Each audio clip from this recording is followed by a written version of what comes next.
নমস্কার বন্ধুরা, আয়ানশান মাম্মাস ওয়ার্ল্ডের সকলকে স্বাগত জানাই। আজকের ব্লগটা আমার খুব কাছের একটা দিনের গল্প। আজ আপনাদের সঙ্গে শেয়ার করব আমার এই বছরের অরণ্য ষষ্ঠী পালন।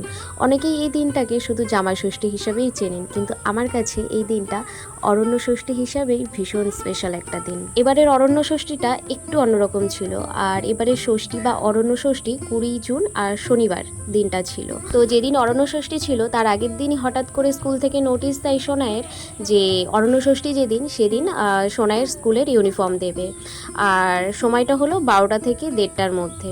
তো বুঝে উঠতে পারছিলাম না আগে স্কুল যাব নাকি আগে পুজো করব। আর আমার কাছে দুটোই ভীষণ ইম্পর্টেন্ট ছিল, যেমন অরণ্য ষষ্ঠীর পুজো তেমন সোনাইয়ের স্কুল থেকে সোনাইয়ের ইউনিফর্ম আনাটা।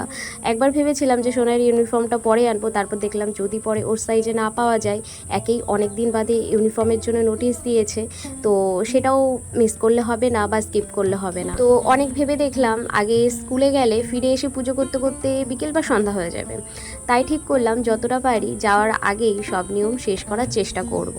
আর প্রতি বছর আগের দিন পুজোর প্রায় সব প্রস্তুতি গুছিয়ে রাখি, কিন্তু এবছর পুজোর আগের দিন যেহেতু পুজোর কোনো কিছুই আমি করতে পারবো না, তো সব কিছু পুজোর দিনই সকালে সব কিছু গুছিয়ে নিতে হয়েছে। আর মা আর বাবা ভীষণ রকমের আমাকে হেল্প করেছে, না হলে হয়তো যেটুকু করে উঠতে পেরেছি সেইটুকুও করে উঠতে পারতাম না। সত্যি বলতে কিভাবে যে তাড়াহুড়োর মধ্যে পুজোটা শেষ করেছি সেটা শুধু আমি আর মা ষষ্ঠীই জানেন। আর এবছর আমি 60 বাঁশের শীষ আর জোগাড় করতে পারিনি। বাঁশের শীষ আর দুব্বো 60 করে আর কি প্রয়োজন পড়ে, তো এই বছর দুব্বোটা জোগাড় করতে পেরেছি কারণ বাড়ির মধ্যেই থাকে, কিন্তু বাঁশের শীষটা জোগাড় করতে পারিনি। বাবা সকাল সকাল 7টা আমাকে বাঁশের শীষ এনে দিয়েছিল, তো সেখান থেকে আমি 6টা নিয়েছিলাম।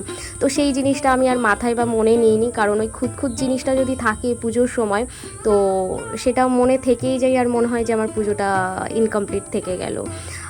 আমি এটা মানি যে মন থেকে আর ভক্তি সহকারে পুজো করলে, প্রার্থনা করলে ভগবান সেটা অবশ্যই গ্রহণ করেন। তো সেটার কোনো ইনকমপ্লিট কোনো কিছু আর কি থাকে না। সব মিলিয়ে নিজের সাধ্য মতন মন থেকে যতটা পেরেছি ততটাই করেছি, কারণ আমার কাছে সবচেয়ে বড় বিষয় হলো সন্তানের জন্য আন্তরিক প্রার্থনা। পুজো শেষ করেই আমরা সোজা সোনাইয়ের স্কুলে চলে গেছিলাম ইউনিফর্ম আনতে। দিনের শুরুটা যতই ব্যস্ততায় ভরা থাকুক না কেন, সব কিছু সুন্দরভাবেই শেষ হয়েছিল সেদিন। এবারের ভিডিওতে তাড়াহুড়োর কারণে অরণ্য ষষ্ঠীর সব নিয়ম ঠিকভাবে তোমাদের সাথে শেয়ার করতে পারলাম না ও দেখাতে পারলাম না, তাই আমার এই ভিডিওর একদম শেষে স্ক্রিনে আগের 2 বছরের অরণ্য ষষ্ঠীর ভিডিও দিয়ে দেব। যদি কেউ নিয়মগুলো জানতে চাও বা দেখতে চাও তাহলে সেই ভিডিও দুটো দেখে জানতে পারবে বা দেখতে পারবে। তো বেশ অনেক কথাই হলো, এইবার আসি একটু অরণ্য ষষ্ঠীর ব্যাপারে। জামাই ষষ্ঠীর আরেক নাম অরণ্য ষষ্ঠী। অনেকের কাছে এই দিনটি শুধু জামাইকে আপ্যায়ন করার দিন হলেও আমার কাছে এটি একজন মায়ের সন্তানের মঙ্গল কামনার দিন। আমাদের নিয়ম অনুযায়ী সন্তান হওয়ার পর থেকে নতুন মায়েদের এই ব্রত পালন শুরু হয়। এবছর আমার 3য় অরণ্য ষষ্ঠী। ভীষণ ভালো লাগে এই দিনের প্রতিটি নিয়ম।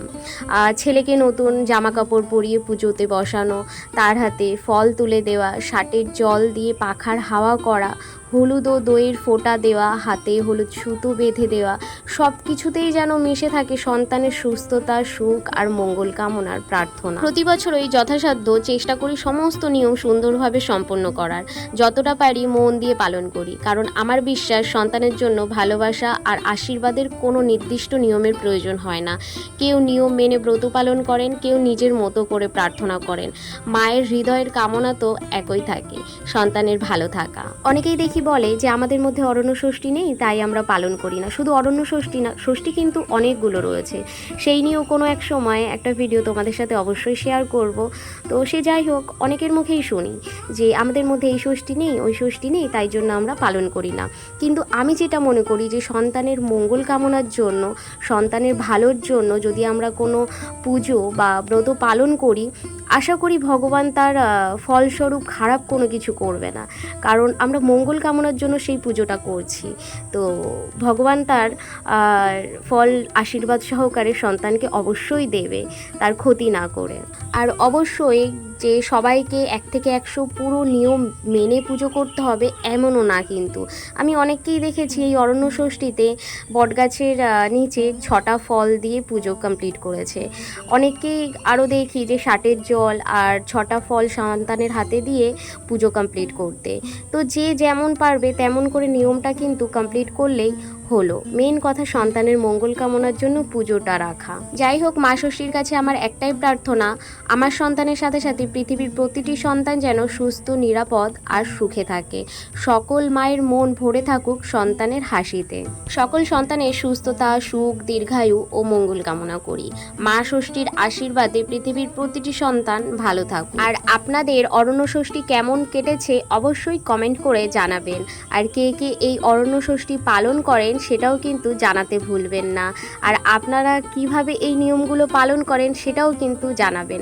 আমার ভীষণ ভালো লাগে সমস্ত পুজো হোক আর সমস্ত রিচুয়ালস যে একজন এক এক রকমের যে পালন করে সেইগুলো জানতে বা শুনতে। তো আজকের ভিডিও আমি এইখানেই শেষ করছি। আবার দেখা হবে নতুন কোনো ভিডিওতে আপনাদের সাথে। তো সকলে ভালো থাকবেন, সুস্থ থাকবেন আর সকলকে রাধে রাধে।